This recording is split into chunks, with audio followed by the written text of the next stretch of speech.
నమస్కారం, welcome to PSR Apple TV channel. నేను మీ ప్రసాద్ అల్లమరాజు. మా ప్రేక్షక మహాశయులందరికీ పిఎస్ఆర్ యాపిల్ టీవీ ఛానల్ నూతన సంవత్సర శుభాకాంక్షలు. మేము పిఎస్ఆర్ యాపిల్ టీవీ ఛానల్ ప్రారంభించిన అతి కొద్ది కాలంలోనే మీరు అందించిన ఈ సపోర్ట్ కానివ్వండి, ప్రేక్షక అభిమానులకు కానివ్వండి, మేము చాలా సంతోషంగా మీకు ధన్యవాదాలు చెప్పుకుంటున్నాం. పిఎస్ఆర్ యాపిల్ టీవీ ఛానల్ నుంచి విశేష ఆదరణ పొందిన సందర్భంగా ముందు వినోదాలతో, తర్వాత సాహసోపేతమైనటువంటి మంచి వార్తలతో మీ ముందుకు రావాలన్నదే మా ముఖ్య ఉద్దేశం. వచ్చే నూతన సంవత్సరానికి కొన్ని ముఖ్యాంశాలతో మళ్ళీ మీ ముందుకు రాబోతున్నాను. ధన్యవాదాలు. యాపిల్ డయాగ్నోస్టిక్ మెడికల్ సెంటర్ విశిష్ట నైపుణ్యం గల డాక్టర్ల పర్యవేక్షణలో 20 సంవత్సరాలుగా అందుబాటు ఫీజులు, నమ్మకమైన రిపోర్టులు. యాపిల్ డయాగ్నోస్టిక్ సెంటర్ అత్యాధునిక వైద్య సేవలను అందుబాటు ఫీజుల్లో అందించే వైద్య సంస్థ. పేషెంట్లు తమ డయాగ్నోస్టిక్ టెస్ట్ల కోసం ఎంతైతే అవసరం ఉందో అంతే ఫీజు ఇక్కడ ఉంటుంది. ఇక్కడ మీరు చెల్లించే ప్రతి రూపాయికి విలువ ఉంటుంది. అందుకే గత 20 సంవత్సరాలుగా వేలాది మంది మధ్యలో గుర్తింపు పొందింది. డయాగ్నోస్టిక్ టెస్ట్ల కోసం అనవసర ఖర్చులు తగ్గించుకోవాలంటే అడుగు పెట్టండి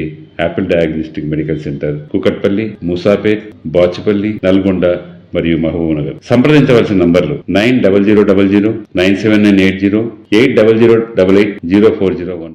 కొత్త ఏడాది ప్రధాని మోదీ అధ్యక్షతన కేంద్ర కేబినెట్ సమావేశమైంది. భేటీలో ప్రధానంగా వ్యవసాయం, రైతుల అంశాలపై మంత్రివర్గంలో చర్చించనున్నట్లుగా తెలుస్తోంది. ఇప్పటికే ప్రధాని మోదీ అన్నదాతలకు గుడ్ న్యూస్ కూడా చెప్పారు.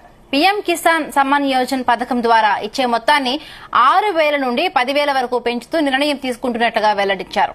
అదేవిధంగా దేశవ్యాప్తంగా కొనసాగుతున్న పలు కీలక ప్రాజెక్టులు, ఆయా రాష్ట ప్రభుత్వాల ప్రతిపాదనలకు నేటి కేబినెట్ సమావేశంలో చర్చించి వాటికి ఆమోద ముద్ర వేసే అవకాశం ఉంది. నిరుద్యోగులకు ఉద్యోగాల కల్పన విషయంలో కూడా ఒక ప్రకటన చేయనున్నట్లుగా తెలుస్తోంది.